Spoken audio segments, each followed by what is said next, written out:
জারি হলো বিকেলে, সেটা সকালে হলে কি হতো? এর আগে আমরা দেখেছি যে সামাজিক যোগাযোগ মাধ্যমে গোপালগঞ্জের টুঙ্গিপাড়ায় বঙ্গবন্ধুর যে সমাধি সেটা গুঁড়িয়ে দেওয়া হবে, ভেঙে ফেলা হবে, এরকম নানা ঘটনা রটনা, আপনার অপপ্রচার প্রচার এগুলো কিন্তু ছিল। এগুলো আমরা জানতাম যে কিছু একটা ঘটতে যাচ্ছে। তারপরেও দিন শেষে কিন্তু আমরা অফিসিয়ালি 4 জন মানুষকে হারিয়েছি, প্রাণ হারিয়েছেন, অনেকে গুলিবিদ্ধ হয়েছেন। তো প্রশ্ন এটাই ছিল যে এটা এড়ানো যেত কিনা? নিশ্চয়ই এটা এড়ানো যেত, এবং যারা এটা এড়াতে পারত তারা সেটা না করে তারা এটাকে উস্কানি দিয়েছে। কিভাবে উস্কানি দিয়েছে? শান্তিপূর্ণ পদযাত্রার ঘোষণা দিয়েছে একটি দল, সেই দলটি অনিবন্ধিত, তাদের রেজিস্ট্রেশন নাই। অফিসিয়ালি বাংলাদেশে তারা এখনো কোনো রাজনৈতিক দল না, তারা একটা সংঘ যারা রাজনৈতিক দল হতে চায়। এবং তারা নির্বাচন কমিশনের কাছে নিবন্ধন চেয়েছে। নিবন্ধন বাতিল করলে যদি কোনো রাজনৈতিক দল রাজনীতি করতে না পারে, অথবা নিবন্ধন স্থগিত করে দিলে যদি তাদের কার্যক্রম স্থগিত করা যায়, অথবা তাদের প্রতীক বাতিল করা যায়, তাহলে ওই একই অবস্থায় যাদের নিবন্ধন নাই তারা প্রত্যেকে আছে। তার মানে একটি অনিবন্ধিত রাজনৈতিক দল পদযাত্রার ঘোষণা দিয়েছেন, সেটা তাদের কমিউনিকেশন প্র্যাকটিস, তারা জনগণের কাছে যাচ্ছেন, এতে কোনো অসুবিধা নাই। কিন্তু তারা অন্য সকল জেলায় প্রবেশ করেছেন পদযাত্রা এই শব্দটি ব্যবহার করে, কিন্তু গোপালগঞ্জে প্রবেশ করার আগে তারা অধিক উত্তেজনায় লিখেছেন যেটা মার্চ টু গোপালগঞ্জ। তারপরে সমস্ত সামাজিক মাধ্যমে বিভিন্ন জায়গাতে উস্কানিমূলক কথাবার্তা বলা হয়েছে, ধারণা দেওয়া হয়েছে এইরকম যে তারা মুর্দাবাদ করতে এখানে যাচ্ছেন। এবং তারপরে এমন ধারণাও এসেছে বিদেশ থেকে, যেখানে বলা হয়েছে যে সুযোগ দেওয়া হচ্ছে, এইবার কিছু হবে না, কিন্তু পরে কিন্তু সমস্যা আছে, এইরকম উস্কানি দেওয়া হয়েছে। ফলে উস্কানিমূলক তৎপরতা সবার চোখের সামনে চলছে, কিন্তু যারা এই উস্কানির বিপরীতে আইন শৃঙ্খলা রক্ষা করার জন্য ব্যবস্থা নেবেন তারা অনেকটা দেখি না কি করে ভানুর কৌতুকের মতো বসেছিলেন। এবং 144 ধারা তারা সকালেও জারি করতে পারতেন না, এই জন্য যে 144 ধারা মানে 4 জনের বেশি লোক এক জায়গায় হয়ে সভা সমাবেশ করতে পারে না, তাহলে এনসিপি সমাবেশ করবে কি করে? তারা আসলে এনসিপিকে সমাবেশ করতে দিতে চেয়েছেন, এবং সেখানে সমাবেশে গিয়ে যে ধরনের বক্তৃতা হয়েছে, বক্তৃতার তো ভিডিও আছে।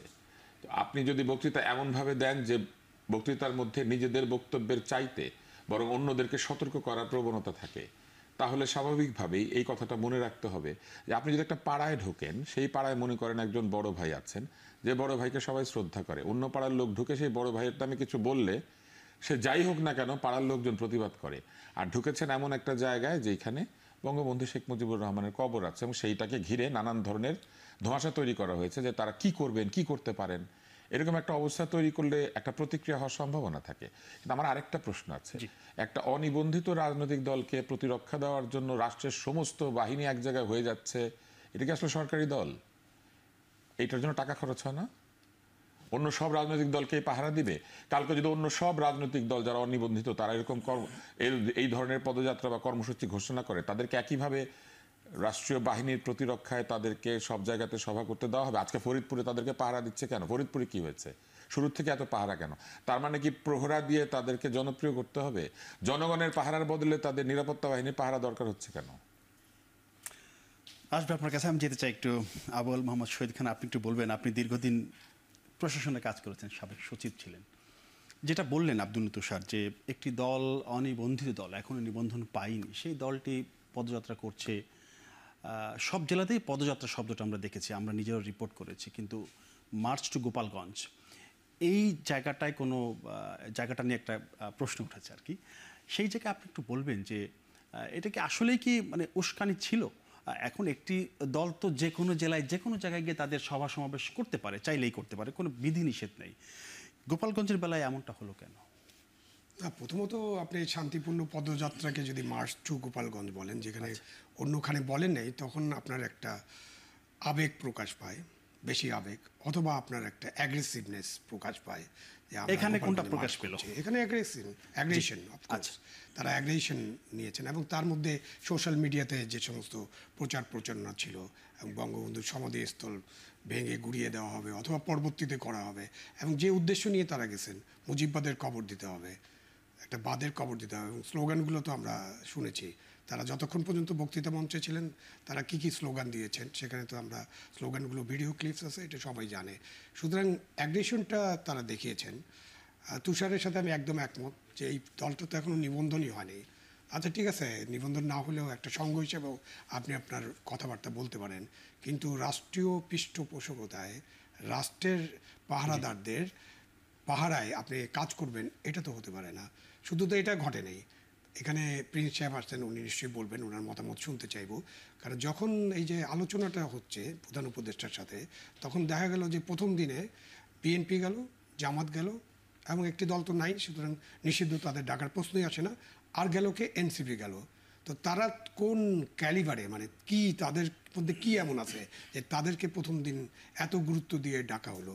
এসব থেকে বোঝা যায়। এবং ডক্টর ইউনূসের ড্যাভোস ঘোষণা, এবং উনি যখন পদত্যাগ করার একটা গুজব বাজারে আসলো, তখন কারা কারা দৌড়ে গেলেন, সব মিলিয়ে। এবং এনসিপি যখন আন্দোলন করে, তখন প্রধান উপদেষ্টার একেবারে বাসভবনের কাছে যে দিনের পর দিন বসে থাকলেও কোনো অসুবিধা নাই।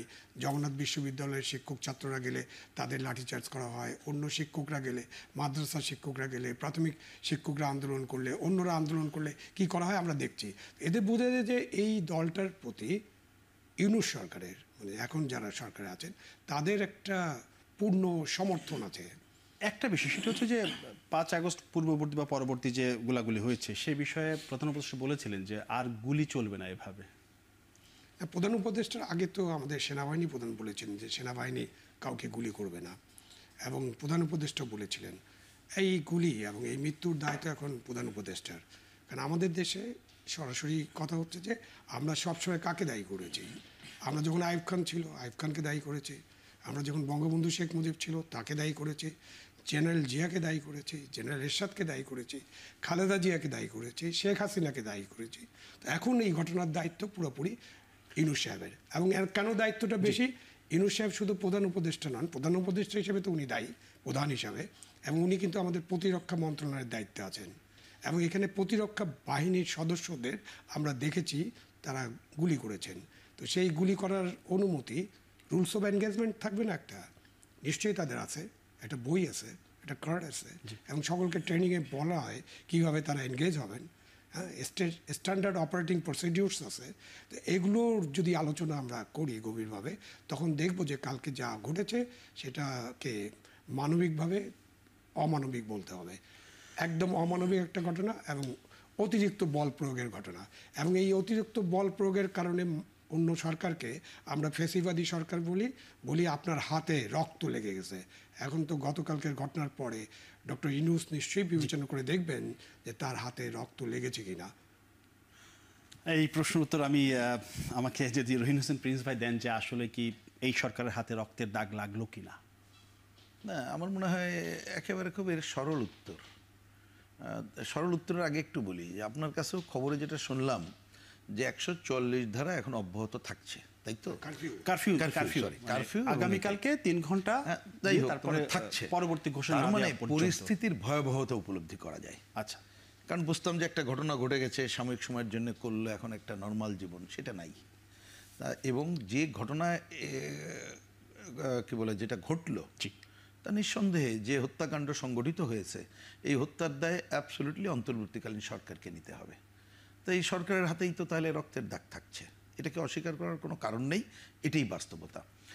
আমি বরঞ্চ জিনিসটাকে এইভাবে দেখতে চাই যে কি ঘটেছে ঘটনা বলি দুইজনে যেটা বলেছেন, এখানে তো দ্বিমতের কিছু নাই, কারণ এটা ঘটনা বলি দেখলেও সেটা বোঝা যায়। প্রশ্নটা বরঞ্চ এটা খোঁজা দরকার, সরকার কি চান, কি চেয়েছিলেন, এবং ভবিষ্যতে আবার কি চাইবেন। মানে আমি আগেটাও বলেছি, একটা মিনিমাম যেটা আপনি এখানে মনে করিয়ে দিলেন। আমরা সবাই জানি যে এই সরকার এসে বলেছিল যে না, আর কোনো গুলি করা চলবে না, আমাদের সেনাবাহিনী এর আগে করলেন না, তাই না? এবং আমরা যে পরিবেশ দেখলাম যে সেনাবাহিনী বা মানে এদের উপরে যে আক্রমণ করছে সেরকম তো দেখলাম না। হ্যাঁ, একটা ঠিকই যে প্রথমে যে গাড়িটা পোড়ানো হলো সেটা পুড়িয়েছে এরা, এবং ছাত্রলীগ নামধারীরাই বলবো, আমরা তো আর জানি না, যেটা তারা পুড়িয়েছে সেটা অপরাধ করেছে, মঞ্চ ভেঙেছে সেটা অপরাধ করেছে। কিন্তু এর ফল তো এটা হইতে পারে না যে আপনি গুলি করে মানুষ হত্যা করবেন, এটাই। আর সবচেয়ে বড় কথা হচ্ছে যে এইরকম একটা কে না জানে দুনিয়ার, আমরাও তো এখানে বসে বুঝছিলাম যে গোপালগঞ্জ তারা উত্তাল হয়ে আছে, কারণ এটা শুধুমাত্র, এটা তো প্রথম ঘটনা। এর আগে 32 নম্বর সহ বিভিন্ন জায়গায় যে ঘটনাগুলো ঘটেছে, তাতে এই যে অ্যাগ্রেসিভনেস যেটা কথার মধ্যে প্রকাশ পেয়েছে, এখানে শুনলাম যে সেটা তো অবশ্যই হয়েছে। তা সেই জায়গায় সরকারের তো প্রথমে যে দায়িত্বশীল আচরণ করা উচিত ছিল সেটা কি তারা করেছে? মোটেই মনে হয় না। আপনি এইরকম একটা পথ কে না জানে, সেখানে আপনি একটা গাড়ি, পুলিশের গাড়ি রেখেছেন, আপনি অন্য কাজগুলো করেন নাই। বা যদি পরিস্থিতি আপনারা এখন বলছেন যে কি পুলিশের যারা খবরাখবর দেয় তারা ঠিকমতো দেয়নি, এটা তো আমরা শুনতে চাই না। এটা কে না জানে, আমরা কিন্তু এইখানে বসে সব খবর পাচ্ছি, আগের রাতের পজিশন, সকালের পজিশন, যে ওইখানে সবাই ঐক্যবদ্ধ হয়েছে, যেভাবে তাদের কাজ করেছে। এখানে পাড়ার উদাহরণ কে দিলেন? তুষার ভাই বোধহয় খুবই কারেক্টলি বলেছেন। পরিবেশটা কিন্তু তাই ছিল, আমি দূর থেকে যা আমরা খবর পাচ্ছিলাম। তাহলে সেই জায়গায় একটা সরকার থাকলে তার দায়িত্বশীল আচরণ কি হতো? ধরেন আমি যাচ্ছি, আমি ধরে নিলাম নিবন্ধিত অনিবন্ধিত সেই তর্কে আমি যাচ্ছি না, তাহলে তো সরকার প্রথমে আমাকেই বলবে যে পরিবেশ এইটা, এবং যদি সে যদি দেখে যে আমাকেও সামলাইতে পারছে না, এলাকাও সামলাইতে পারছে না, তাহলে তো এখানে তো অটো বিষয় যেটাকে বন্ধ করে দেবে। কিন্তু এই হামলার দায় আপনারা এই হামলার দায় সরকারকে দিচ্ছেন, কিন্তু এনসিপি তো সরকারকে এই হামলার দায় দিচ্ছে না। না, এনসিপি কি দিল আমি সেই আলোচনায় আগে আসছি না। আচ্ছা, আমি বলেছি ওইখানের প্রথমে যে ওইখানে কতকগুলো হামলার যে শুরুর যে ঘটনাগুলো ঘটেছে, তার আগে তো কথা বলা হয়েছে যে আমরা পরিবেশটা কি ছিল সেটা একটা আলোচনা। সেই জায়গায় আমরা দেখতে পেলাম যে সেইখানে ওইখানকার যে সংগঠন ছাত্রলীগ বন্যদের, তারা হামলার সূচনা করেছে। এটা নিয়ে কোনো আমার মনে হয় দ্বিধাদ্বন্দ্বের কোনো সুযোগ নেই, তথ্য তাই বলছে। কিন্তু এই যে ঘটনাটা, পরিবেশটা যেটা, এইটা ঘটানোর সুযোগ দিল কেন সরকার? প্রশ্নটা হচ্ছে তাহলে সরকার কি এখন যে পরিবেশ পরিস্থিতিগুলো, আপনি দেখেন রাজনৈতিক দলগুলোর যে ঐক্যমত্যের কথা, আমি অন্য তর্ক বাদ দিয়েই বলি যে অন্ততপক্ষে গণ অভ্যুত্থানের পরে যে আমরা একটা ঐক্যমত্য একটা ভালো নির্বাচনের দিকে যাব, নির্বাচিত সরকারের কাছে ক্ষমতা হস্তান্তরের দিকে যাইব, যদি সেই সুনির্দিষ্ট লক্ষ্য ঠিক মতো সরকার চায়, আমি আগেই বলছি, বা এখনো চাচ্ছেন বা আগামীতে চাইবেন, তাহলে এই ধরনের কোনো ঘটনার সুযোগ তো দেওয়ার করার কথা না। জি, সুতরাং সে তো এটা করে দিয়েই আসলে কোথায় নিয়ে যেতে চাই, সেই প্রশ্নটাই এখন বরঞ্চ জনমনে সবচেয়ে বড় প্রশ্ন হিসেবে সামনে আসছে। আমি নির্বাচন একটু কথা বলতে চাই এই পর্বে, একটু ছোট্ট করে একটু জানতে চাই তুষার ভাই আপনার কাছে। সেটি হচ্ছে যে আজকে বিপ্লবী ওয়ার্কার্স পার্টির একটা প্রোগ্রাম ছিল, সেখানে একটা বক্তব্য এরকম এসেছে যে কেন গোপালগঞ্জে গিয়ে মুজিববাদকে কবর দিতে হবে, সেই কথা কি সেখানে গিয়ে আপনাদের বলতে হবে? সেখানকার মাটি, মানুষ, সংবেদনশীলতা, তার মনস্তত্ত্ব, তার জায়গাটা জানা দরকার।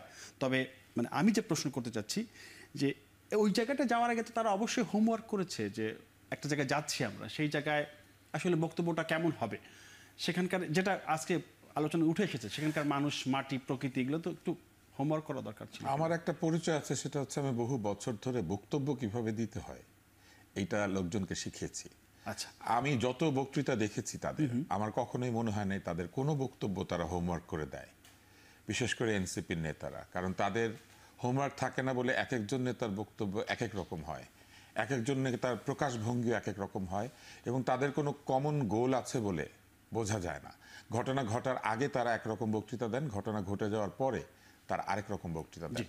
আমি যে প্রশ্নটা করেছিলাম, আমি শুধু ওই প্রশ্নটা প্রিন্স ভাইকেও করতে চাই। প্রিন্স ভাই এত বছর রাজনীতি করেন, প্রিন্স ভাইরা কি কোনো জনসভায় যাওয়ার সময় এরকম সরকারি প্রতিরক্ষা এবং জীবনে পেয়েছেন? প্রিন্স ভাই মাথা নাড়ছেন। এবং বাংলাদেশে বক্তৃতার মঞ্চ ভাঙা হয় কিংবা গন্ডগোল হয়, এটা কিন্তু নতুন কিছু না। ইত্যাদির শুটিং হচ্ছে, সেখানেও কিন্তু লোকজন মারামারি করেছে।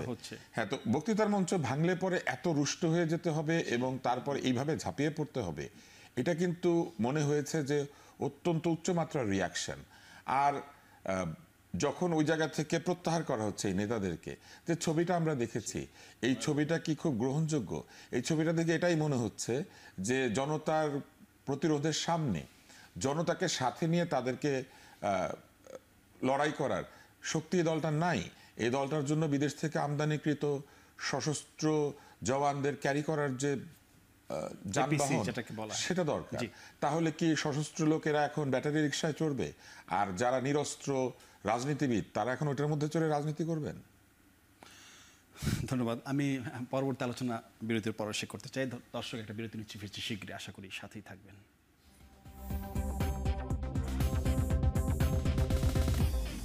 দর্শক, বিরতির পর আবার স্বাগত জানাচ্ছি আমাদের নিয়মিত এখন প্রকাশ অনুষ্ঠান। আমরা ভোটের গোলার্ধনে কথা বলছিলাম। আমি আবার যেতে চাই রহিন হোসেন প্রিন্স আপনার কাছে। সেটি হচ্ছে যে একটু ভেবে বলি যে নাহিদ ইসলাম তিনি বলেছেন যে গোপালগঞ্জ কর্মসূচিতে বাধা ও হামলার জবাব দেওয়ার তিনি হুঁশিয়ারি দিয়েছেন। সন্ত্রাসীদের বিরুদ্ধে ব্যবস্থা নিলে অবিলম্বে মার্চ টু গোপালগঞ্জ আবারও তার ঘোষণা করবেন। আর সার্জিস আলম বলেছেন যে যদি ফিরে আসি তাহলে মুজিববাদের কবর রচনা করেই ফিরব, মোটামুটি যুদ্ধ ঘোষণা। সেই ক্ষেত্রে আবারও কি আমরা কোনো সংঘর্ষের বা কোনো হামলার বা প্রাণহানির আশঙ্কা কি করতে পারি না? না, আমি ওই যে কথাগুলো বললেন, আসলে এটা তো রাজনীতির ভাষা না। অন্ততপক্ষে আমরা তো যাই বলেন কেন, ছাত্র আন্দোলন থেকে শুরু করে তো এখনো আছি।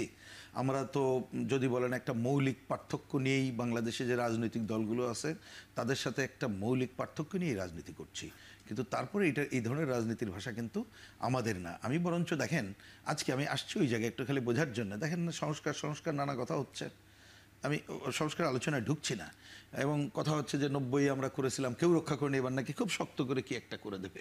তা আমি এই জন্য বললাম যে আপনারা এটা শুনেছেন কিনা জানি না, কোথায় যেন বললাম যে 90 আমাদের যে আচরণবিধি ছিল তার শেষে একটা পয়েন্ট ছিল যে আমাদের পরস্পরের মধ্যে রাজনৈতিক দল কোনো সমস্যা হলে আলাপ আলোচনা করে মীমাংসা করবো। তার এখন যেটা বলছেন এই ধরনের শব্দ থাকলে এটা কিসের আলাপ আলোচনা? এটা তো অন্য জায়গায়। এবং আলটিমেটলি এই উস্কানিটা যদি বলেন, আমি জানি না, এগুলো খুবই স্বাভাবিক। এটা নির্ভর করে অ্যানার্কিস্টরা, আর একটা নির্ভর করে ক্ষমতাসীনদের ছত্রছায়ায় থাকা অবস্থায়। এবং আমি মনে করি যে অন্ততপক্ষে গোপালগঞ্জের ঘটনা, আমি শুধু ওদের কথা বলতে চাই না, পুরো রাজনৈতিক অঙ্গনকে যে শিক্ষা দিল, সেই শিক্ষাটা যদি আমরা না বুঝে আগাতে চাই, এবং সরকারও যদি না বুঝে কি বলবো যে তার যে চলতি যে পদক্ষেপ তারই তো পার্টিটা দেখা যাচ্ছে। এবং আমি পুরনো ঘটনাগুলিকে রেফার করছি। এবং আমাদের এই যে বিভিন্ন বাহিনী, তাদের যে সক্রিয়তা দেখলাম, কই অন্য সক্রিয়তা তো অন্য জায়গাগুলোতে দেখলাম না আমরা। তাহলে এই ধারা যদি চলতে থাকে, তাহলে আমি যে প্রশ্ন করেছিলাম শুরুতে, আমি নিজেই যে প্রশ্ন তুলেছিলাম যে আলটিমেটলি আমাদেরকে কোথায় এরা নিয়ে যেতে চায়, আমরা কি জনগণ সেইটাকে প্রশ্রয় দেব, নাকি এখনই যে গণ অভ্যুত্থানের যে প্রধান আকাঙ্ক্ষা, গণতন্ত্রের আকাঙ্ক্ষা, আমি বৈষম্যহীনতার কথা তো আলোচনার মধ্যে নাই, ওটা বাদই দিলাম, সেই জায়গায় না যেয়ে অন্য কাউকে সুযোগ করে দেবো। এবং অন্য কাউকের কথাটা একটু রিপিট করতে হয়, যেটা এখন আলোচনার মধ্যে আমাদের আসছে না, হয়তো বাস্তব কারণে, পরিস্থিতির কারণে, আমি বাস্তব কারণ না, পরিস্থিতির কারণে, ধরেন এই যে ভূ রাজনৈতিক কারণে এখন বাণিজ্য চুক্তির নামে যে জায়গাগুলো আমাদের এখানে আসছে, এইখানে জাতিসংঘ তার মানবাধিকার কাউন্সিল অফিস করার সিদ্ধান্ত এই সরকার নিয়েছে। তার মানে পুরো জিনিসটার ডিজাইনটা কি, আমাদেরকে কোথায় নিয়ে যেতে হয়, আমাদের খুঁজে দেখতে হবে কিন্তু সেই জায়গায়। আসবো, আমি একটু যেতে চাই আবু আলম সৈয়দ আপনার কাছে। সেটি হচ্ছে যে আজকে জামায়াতের পক্ষ থেকে বলা হয়েছে যে স্বরাষ্ট্র উপদেষ্টাকে মিস্টার অসহায়ত্ব বলা হয়েছে, এবং তারা বলেছে দেশ এখন দুটি ভাগে বিভক্ত, একটি হচ্ছে দুর্নীতি চাঁদাবাজের পক্ষে আর একটি সত্যের পক্ষে। কিন্তু আমরা তো দেশকে এভাবে দুভাগে দেখতে চাইনি। 5 আগস্ট পরবর্তীতে আমরা দেশটাকে এক ভাগে দেখতে চেয়েছিলাম, সেই জায়গাটায় না থেকে আমরা এখন 2 ভাগ হয়ে যাচ্ছি কেন? না, আমরা যেটা দেখতে চেয়েছিলাম, মানে আপনি বলছেন নাগরিকরা দেখতে চেয়েছিল, বা বাংলাদেশের জনগণের একটা প্রত্যাশা বা স্বপ্ন, একটা আকাঙ্ক্ষা বা একটা লক্ষ্য থেকে তো জনগণ আন্দোলনে অংশগ্রহণ করেছে। এটা তো শুধু ছাত্রদের আন্দোলন ছিল না, বা কোটা বিরোধী আন্দোলন যারা করেছে তাদের আন্দোলন না, শেষ পর্যন্ত আন্দোলনে কিন্তু লক্ষ মানুষের অংশগ্রহণ ছিল। এবং সব মানুষের কিন্তু তাদের স্বপ্ন নিয়ে আন্দোলনে এসেছে। একজন রিক্সাওয়ালা এসেছে, সে যেন 2 বেলা পেট পুড়ে খেতে পারে, এবং তারপরে পুলিশ যেন তার উপরে নির্যাতন না করে, বা কেউ তার কাছে চাঁদাবাজি না করে, একটু চাওয়ালা একই কারণে আসতে পারে। তো সব মিলিয়ে এখন জামাতে ইসলামী যেটা বলার চেষ্টা করছে, এটা তাদের রাজনৈতিক রিটোরিক, ভালো, এটা উনি বলতেই পারেন দেশ 2 ভাগে বিভক্ত। এখন উনি দুর্নীতিবাজ, চাঁদাবাজ বা ওইসব বলতে কাকে মিন করছেন? এখন তো দেশে একটি দল, সবচেয়ে বড় দল, যাদের বিরুদ্ধে 100টা অভিযোগ আছে, ধরেন 101টা অভিযোগ, এবং তারা অলরেডি নিষিদ্ধ, তাদের তারা কার্যক্রম করতে পারছেন না। সুতরাং স্বাভাবিকভাবে ধরে নিতে হবে যে তারা চাঁদাবাজি, লুটপাট, দুর্নীতি এইসবের মধ্যে তো তারা আর নেই। তাহলে কারা আছেন? জামাতে ইসলাম যাদেরকে ইঙ্গিত করে সেটা হলো আরেকটি বৃহৎ দল বিএনপি, তাদের প্রতি তাদের ইঙ্গিত। তো ঠিক আছে, এটা নিয়ে আপনি জনগণের কাছে যান, আমি এটাতে এই রিটোরিকে কোনো অসুবিধা দেখি না। যে আপনি জনগণের কাছে যান, এবং দেশ তো 2 ভাগে না, দেশ তো 50 ভাগে বিভক্ত থাকতে পারে। কারণ আমাদের রাজনৈতিক দলের সংখ্যা যদি 150-200 হয়, তাহলে আমরা 200 ধরনের ওপিনিয়ন দেখতে পারবো, এবং আমাদের তো জোট টোট হবে, তখন তো আমরা 5টা-10টা ওপিনিয়ন দেখতে পারবো। সুতরাং ওপিনিয়ন কিন্তু ডিফার করবে। ওপিনিয়নে ডিফার করার মানে এই না যে আপনাকে আমি কতল করার চেষ্টা করব, নির্মূল করার চেষ্টা করব, কবর দেওয়ার চেষ্টা করব। এই রাজনীতির ইতিহাসে নির্মূল করা, কবর দেওয়া, নিশ্চিহ্ন করা, এগুলো কিন্তু সরকারি সমর্থনে, ওখানে একটা শেপও দিয়ে দিলাম, সরকারি সমর্থনে বা ব্যবস্থাপনায় কোনো রাজনৈতিক দল, সংগঠন বা কোনো গোষ্ঠীকে নির্মূল করার ব্যবস্থা করলে বা নিশ্চিহ্ন করার ব্যবস্থা করলে, নিষিদ্ধ করলে এটা কাজে লাগে না। এইটার দায়িত্বটা জনগণের কাছে দিয়ে দেন, কারণ জনগণই এটা সিদ্ধান্ত নেবে, সিদ্ধান্ত নিয়েছে জনগণ। পৃথিবীর বিভিন্ন সময় বিভিন্ন রাজনৈতিক দল সম্পর্কে সিদ্ধান্ত নিয়েছে। আর বাংলাদেশ তার একটা প্রকৃষ্ট উদাহরণ, যে এই যে 47 সালে যখন দেশ বিভাগ হয়, যখন পাকিস্তান নামের একটা কৃত্রিম রাষ্ট্রের সৃষ্টি হয়েছিল,